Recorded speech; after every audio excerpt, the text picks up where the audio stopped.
The 1986 NBA draft had some of the most talented players in college basketball. This draft included Ron Harper, Dennis Rodman, Del Curry, and many more. Among all these skillful players was a young talented man who was easily the best player of the class. This 22-year-old forward from the University of Maryland was best known as Len Bias. Now, I don't want to get into too much detail before starting the video, but let me just say that this video is a mixture of a story and a comparison of two players. So let's begin. Welcome to NBA Insider.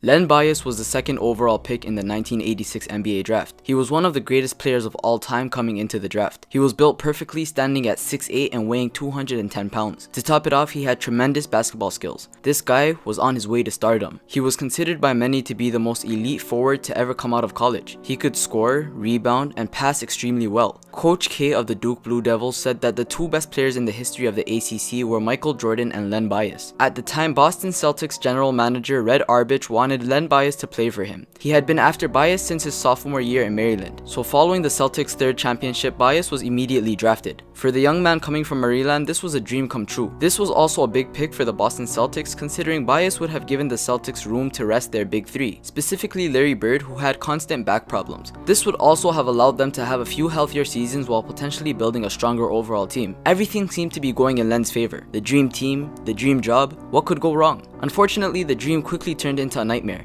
Just 2 days after being drafted, Len Bias was pronounced dead.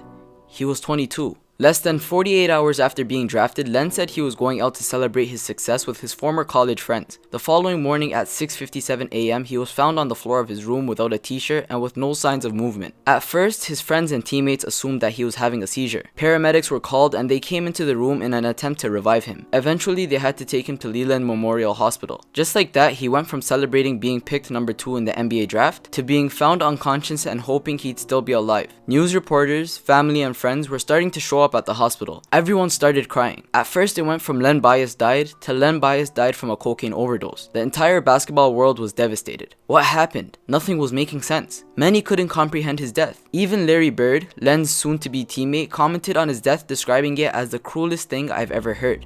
And that was the sad truth. A couple days following his death, doctors would announce that his official cause of death was cardiac arrhythmia. This condition was commonly related to the usage of cocaine. There were no other drugs or alcohol found in his system. Even though cocaine was a popular drug used and abused by many athletes at the time, it still came as a shock to many. But it was a hard truth. The news of a cocaine overdose turned the case into a criminal investigation. On June 30th, 1986, the Boston Celtics would honor Len Bias in a memorial service by giving his mother the number 30 jersey he never got a chance to wear. Before his death, Celtics scout Ed Badger said Len Bias was the closest thing to Michael Jordan to come out in a long time. Despite this statement, it's impossible to say whether or not Bias would have been better, let alone equivalent to Michael Jordan, especially in the NBA. By the time Bias was drafted, Michael Jordan was already building a name for himself since he was drafted earlier in 1984 to the Chicago Bulls. By that time, Jordan had already won the Rookie of the Year in 1984-1985. However, since Jordan had missed most of the 1985-1986 season with a broken foot, it's hard to say whether Bias could have caught up or not. But one thing's for sure, the two were the talk of the town when it came to college basketball. Jordan's performance in college was solid. Both he and Len Bias would be compared as equals at the college level. These two were young, amazing basketball players, and the entire basketball community was aware of this. Jordan and Bias were without a doubt college basketball legends that had ridiculous amount of talent. Even Duke head coach Mike called the duo the two greatest players to ever play in the ACC. He would also say, Len was an amazing athlete with great competitiveness. My feeling is that he would have been one of the top players in the NBA. He created things. People associate the term playmaking with point guards, but I consider a playmaker as someone who can do things others can't, the way Jordan did.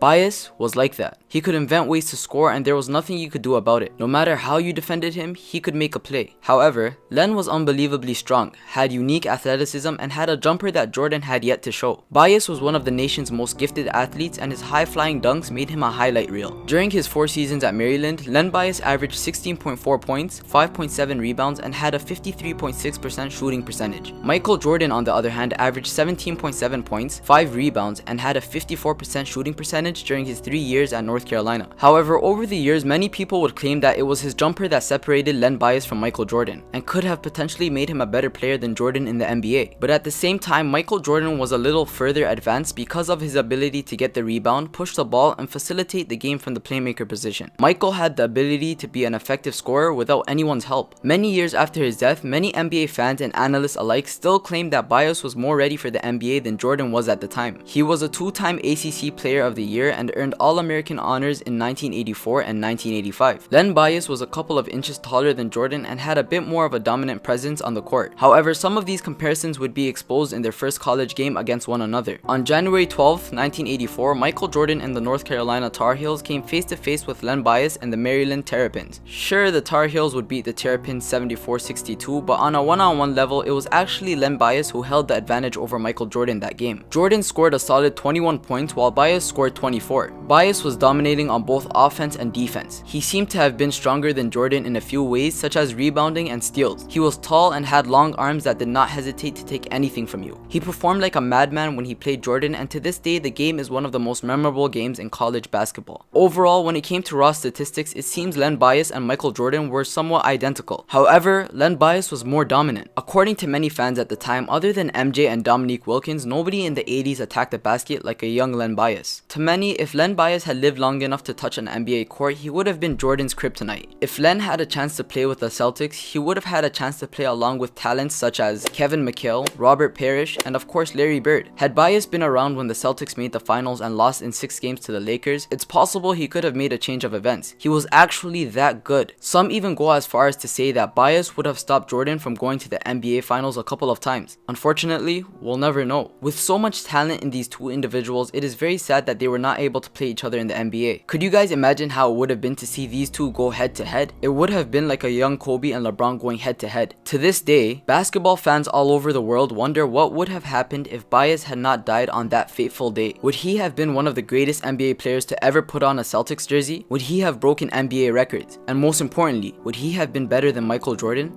We'll never know. And that concludes the video. Nowadays in the modern NBA, we have players like Kobe Bryant and LeBron James to compare to Michael Jordan. But Len Bias was someone who many weren't hesitant in mentioning as the better of the two. Just kind of makes you wonder what the NBA would have been like had he still been around. As always, if you enjoyed this video and would like to see more content, make sure to leave a like and subscribe. If I made any mistakes or missed anything that you felt should have been included, let me know. Also, if you have any recommendations for future videos, such as interesting stories or topics like this, please feel free to leave them in the comment section down below. As always, thanks for watching NBA Insider.